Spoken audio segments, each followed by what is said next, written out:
All right, Kemmie, let's take a look at your paper. First things first, we're going to look at MLA format. So you just need your last name and the page number. You don't need the comma or the word page up here. So make sure you fix that. Your name, my name, class, date. So this you can get rid of. Relentless concussions is not the strongest topic. Relentless kind of gives the idea that people are getting hit and hit and hit and hit and hit, which you may get to eventually in your paper, but I don't think that's the focus. So I would work on that. You got too many spaces here, so there's another formatting issue that you'll need to deal with. All right, so in your introduction, you need an attention-getting first statement. This is not an attention-getting first statement. Yes, it's a question, but it's a really poor question. And in fact, you have 4 questions within the first paragraph, and none of the questions are legitimate, worthwhile questions to ask in a formal essay. So instead of this, think about an attention getter. Could you maybe even, tell a story of a famous athlete getting a concussion and what it did to them? Maybe a friend of yours got a concussion and this is what it did to them. Maybe you have your own personal experience with a concussion and what it can do to you.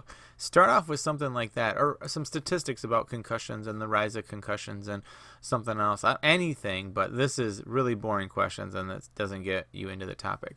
So once you introduce the topic and expand on it, then you get into your actual topic, which I guess is the idea that it's the effects of concussion. There are some people who don't care about the risks and effects of a concussion, but make it more specific to your paper. The idea that the effects of a concussion can be seen both, physically, mentally, or something, I don't know, whatever. And then your effects include brain loss or trauma to the brain. I'm assuming you mean memory loss or trauma to the brain. Long-term effects, no comma, such as post-concussion syndrome, and comma if you're an athlete, comma game loss or never playing a sport again. So I'm assuming those are your 3 main points. This, again, all this, get rid of it. You don't need any of this information here. With this information, increasing awareness about the severity of concussions will be possible. Is that really the message that you're going to have in your paper, that hopefully you read this and you know more about concussions? Because I think the effects of concussions has a different message to it. What is the message you really want to send about the effects of concussion? What do concussions, is it the risk of playing sports worth it if you know you're going to get a concussion? That concept or something needs to be your thesis statement. So you're really going to work on that thesis statement. Now, when you get to your first body paragraph, I can already tell you it's too short. There's not enough stuff in it. You said the first paragraph is going to be about brain memory loss or trauma to the brain was one effect. So one of the effects is what physically happens, I guess, in your head. So you talked about what happens when the concussion happens. You need a stronger topic sentence. Give me a topic sentence that's going to be really about what's going on here. And you get to symptoms. People who have had them may find it takes longer to recover from their current injury. But this seems like more information and less like an effect. I guess a higher risk for brain damage, that fits in there. No pharmaceutical treatment exists, but people may use pain medication that are prescribed. Okay, so this is kind of like, here are the symptoms of a concussion, etc. So I guess that fits into the actual physicality of the concussion. One thing I'm curious about, where did you get this information from? You need to have in-text citation at this. Also, you only need 1 space after a period.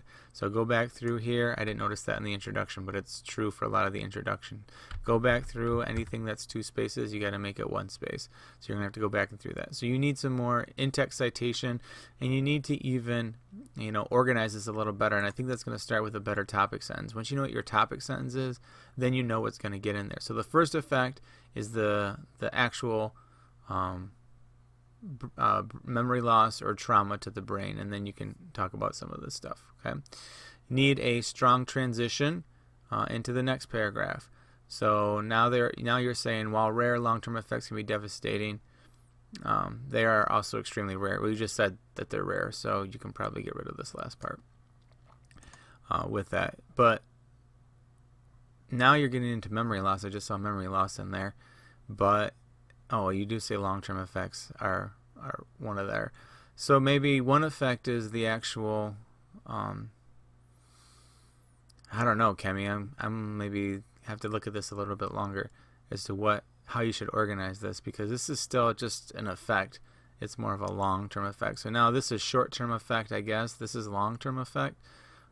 So let's look at this and see if it makes sense as far as an effect goes. All right, so I just read ahead of this other paragraph too. So when you look at, so you have short-term effects up there, you have long-term effects down here, and then you have missing a sport. But this is still, I don't really feel like this paragraph is really about missing a sport, because it is about mostly about the secondary impact syndrome that comes along with this. So I think you really, kemmie, need to sit down and see how you want to organize this, because I feel like you're kind of repeating some information.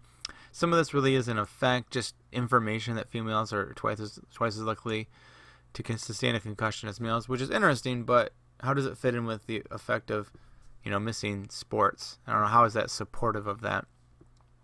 So you might want to go back and look at that as a way to figure out whether you're on the right track. Still need a strong transition between these two. And again, having strong topic sentence kemmie is really going to help you figure out what goes in these paragraphs. Remember, it's got to be based around the effect. So the effect of the concussion is this. Because when you talk about symptoms really are the effect. And every paragraph has essentially symptoms in it. Headaches, dizziness, difficulty concentrating, completion task, and up here you have your ability to light, blah, blah, blah. These are all effects of concussion. So maybe your topic isn't just the effects of concussion. Maybe it's something else. But I like the idea of doing short-term effects, long-term effects, which this I think would actually categorize as a short-term effect, since it happens right after that you could get hurt again. So maybe this information goes up into the first paragraph as a short-term effect. This becomes a long-term effect, and this just becomes mostly about missing time. Maybe you add a statistics about how many people have missed time. I know you say 10 to 15% of experiencing concussion in any given sports season, but what sport is most likely to get concussion? I'll give you a hint: it's not football.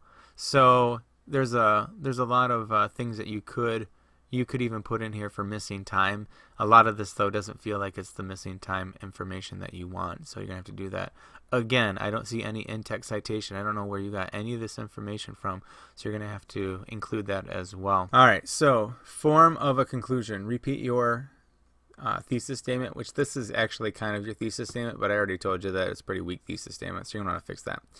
Then you take a sentence to summarize each body paragraph, which you haven't yet. In fact, you add in new information that can be done, and you can't do that. Again, this seems like a sort of a self-help paper. It's not. You're just talking about the effects of something, and it's okay at some point to say that there are steps to be taken, but you're focused primarily on sports. So this whole buckling your seatbelt, making your home safe, and protecting children doesn't have anything to do with it. Concussions are vigorously dangerous. I think that even though that's a nice big word, adverb there, I don't think it's really the right tone to go with dangerous. Outrageous concussions, still kind of the wrong tone, so I'm not exactly sure. And again, really boring last sentence here in your clincher. You're going to want to make that more specific. Can you bookend it with whatever you start off with? Can it be another story about somebody that had a concussion and what they've had to go through? That's what I would look at. Works cited page is all wrong. The worksheet I gave you showed you exactly how to do a works cited page, and it's not just adding in a bunch of website addresses. So you're gonna have to go back and look at that website address or that handout I gave you, and figure out how to do this, because this is not the way to do it. All right, kemmie. So we got some organizational problems. We got some word choice problems that we need to work on. But really trying to make sure that organization and MLA format is strong in this. So hopefully we'll see a rewrite out of you soon.